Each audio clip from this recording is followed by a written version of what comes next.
told you that a simple, inexpensive capsule could slash cardiovascular events by nearly half in a population facing an epidemic of heart disease?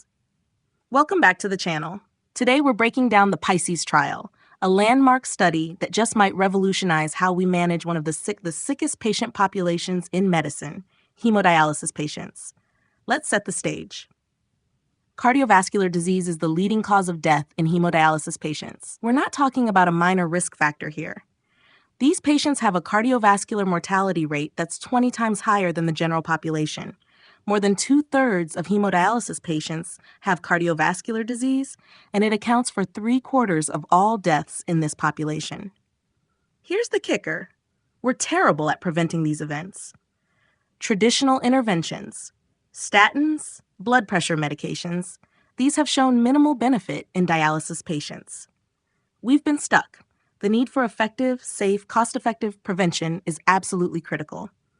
Now enter omega-3 polyunsaturated fatty acids, specifically EPA and DHA, the key components of fish oil. These have been shown to have cardiovascular benefits in the general population. But here's what's fascinating. Hemodialysis patients have markedly lower blood levels of these fatty acids compared to the general population. The question is, could supplementation help? Previous small studies suggested it might, but we needed a large, rigorous trial to know for sure. And that's exactly what the PISCES investigators delivered. The research question is straightforward. Does daily oral omega-3 polyunsaturated fatty acid supplementation reduce the rate of serious cardiovascular events in patients receiving maintenance hemodialysis? In other words, if you give hemodialysis patients fish oil capsules for years, will they have fewer heart attacks, strokes, amputations, and cardiac deaths compared to those getting placebo? This is a question that clinicians, nephrologists, and cardiologists have been asking for years. Now we finally have a definitive answer. The PISCES trial is a multi-center, double-blind, placebo-controlled RCT, the gold standard for evidence-based medicine. They enrolled 1,228 adults from 26 sites spread across Canada and Australia. Every participant had end-stage renal disease and was receiving maintenance hemodialysis 3 to 4 times per week. They had to be clinically stable to enter the study. Importantly, they excluded anyone already taking omega-3 supplements and anyone with allergies to fish, soy, or corn. The trial ran for 3.5 years. That's substantial follow-up that actually allows cardiovascular benefits to materialize. Let's look at who they enrolled. On average, these were 64-year-old and 63% were male. The cohort was ethnically diverse, 40% white, 16% Asian, 40% Southeast Asian, 12% Black. They had significant comorbidities. Majority were hypertensive and diabetic, and a third had prior cardiovascular disease. Most were on statins and beta blockers. Subjects were randomized equally into either fish oil or placebo arms. The fish oil group got 4 grams daily of omega-3 polyunsaturated fatty acids containing 1.6 grams of EPA and 0.8 grams of DHA. Both groups got identical-looking citrus-flavored capsules. That's rigorous blinding. The primary endpoint was a composite of serious cardiovascular events. This included myocardial infarction, stroke, amputation from peripheral vascular disease, and cardiac death. Notably, they excluded heart failure as an endpoint, and that's actually thoughtful, because in dialysis patients, heart failure is often driven by fluid overload related to renal failure itself, not necessarily by the underlying atherosclerotic process. Secondary endpoints included the individual components of the primary endpoint, all-cause mortality, and the composite of cardiovascular events plus any death. Now here's something important. They counted recurrent events. If a patient had 2 heart attacks during the trial, that counted as 2 events. This is clinically relevant because these are sick patients at high risk for multiple events. They measured bleeding events as a safety concern. EPA and DHA have antiplatelet properties, so there was legitimate concern about increased bleeding. Here's where it gets exciting. The results are reported as events per 1,000 patient days, which is the appropriate way to handle follow-up of varying lengths and recurrent events. There was a 43% reduction in serious cardiovascular events in the fish oil group compared to placebo, with a hazard ratio of 0.57. The p-value was less than 0.001. This is highly statistically significant. There was a nearly 45% reduction in cardiac death, myocardial infarction, and peripheral vascular disease, and a stunning 63% reduction in stroke events. When you look at the proportion of participants, 20.8% in the fish oil group had at least one serious CV event compared to 33.7% in placebo. That's a 13 percentage point absolute difference, clinically meaningful. Importantly, the benefit was consistent regardless of whether participants had prior cardiovascular disease. This wasn't just benefit in primary prevention, it worked for secondary prevention too. Looking at recurrent events, 4.3% of fish oil patients had 2 or more CV events versus 10.5% in placebo. So fish oil was protective not just against a first event, but against repeat events. To note, all-cause mortality trended toward benefit but didn't reach statistical significance. So while CV events dropped dramatically, the ultimate question of whether this translates to living longer remains somewhat uncertain, though the trend is encouraging. This is where the trial gets even more interesting. One of the historical concerns about omega-3 supplements has been increased bleeding risk. They inhibit platelet function, right? So wouldn't that cause more bleeding? The data says no. In fact, serious bleeding occurred less in the fish oil group compared to placebo. This is consistent with recent evidence that higher omega-3 levels are associated with reduced bleeding risk. On other serious adverse events, there were minimal differences, as shown in the table. Now, how do we know participants actually took the medication and absorbed it? The investigators measured plasma EPA levels at 3 months in a subset of 232 participants. The fish oil group showed a mean increase in EPA incorporation into plasma phospholipids, while there was virtually none in the placebo group. This objective confirmation proves adherence and bioavailability. It's not just people thinking they took their fish oil, the drug actually got into their bloodstream. Let's do our critical appraisal. What makes this study strong?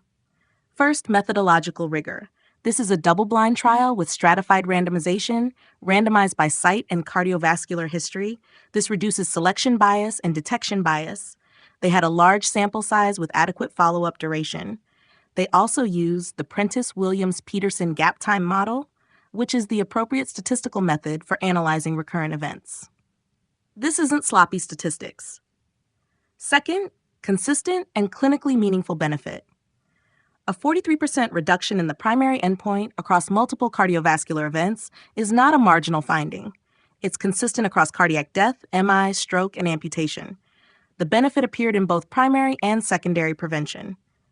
The number needed to treat appears favorable based on this risk reduction. Third, adherence and bioavailability verification. They didn't just assume people took their pills. They measured EPA and DHA incorporation into plasma phospholipids at 3 months. This objective confirmation is the gold standard for proving adherence and bioavailability. This is a well-executed trial, but let's be intellectually honest about limitations. First, limited generalizability. This study only included maintenance hemodialysis patients. The results may not apply to peritoneal dialysis patients or to patients with CKD who don't yet need dialysis. They also can't assess benefit beyond 3.5 years. Patients who transitioned to peritoneal dialysis or received transplants had their data censored, so we don't know if the benefit continues in those populations. The population was predominantly white from Canada and Australia. Would these results apply to other ethnic groups or healthcare systems? We don't know definitively. Second, formulation-specific results. These results apply to a specific ethyl ester formulation. Hence, we don't know if other doses, other EPA to DHA ratios, or other formulations would have the same benefit. Different formulations might behave differently. Third, all-cause mortality was non-significant. The hazard ratio was 0.89, with a confidence interval crossing 1.0. So while CV events dropped by 43%, we're not certain this translates to patients living longer.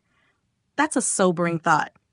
The CV events are reduced, but we don't know if ultimate survival improved. And there's still the mechanistic question. Why does fish oil work so well in hemodialysis patients when the evidence is conflicting in the general population? So what does this mean for clinical practice? This is the first large RCT demonstrating that fish oil reduces cardiovascular events in maintenance hemodialysis patients. Remember, Traditional prevention, statins, blood pressure medications, shows minimal benefit in this population. We've been essentially defenseless against the cardiovascular assault in dialysis. This changes that narrative. The intervention is practical. It's oral capsules, easy to administer, easy to take. It's well tolerated with a low adverse event rate and, surprisingly, a favorable bleeding profile. It's cost-effective compared to most other cardiovascular interventions. Mechanistically, it makes sense. Hemodialysis creates a pro-inflammatory and pro-arrhythmic milieu. Rapid fluid, sodium, potassium, and calcium shifts cause ischemic injury, cardiac stunning, and electrical instability. Hemodialysis patients have lower EPA and DHA levels than the general population. Omega-3 fatty acids have multiple mechanisms. They're anti-inflammatory, antiarrhythmic, antithrombotic, and have vascular protective effects. In a population with such depleted levels, supplementation may be particularly beneficial. Now, importantly, this is not yet in major dialysis society guidelines, but that will likely change. We may see routine fish oil supplementation become part of standard care in dialysis units as adjunctive cardiovascular therapy. The investigators are conducting cost-effectiveness analyses, which will be crucial for uptake, but the efficacy signal is clear.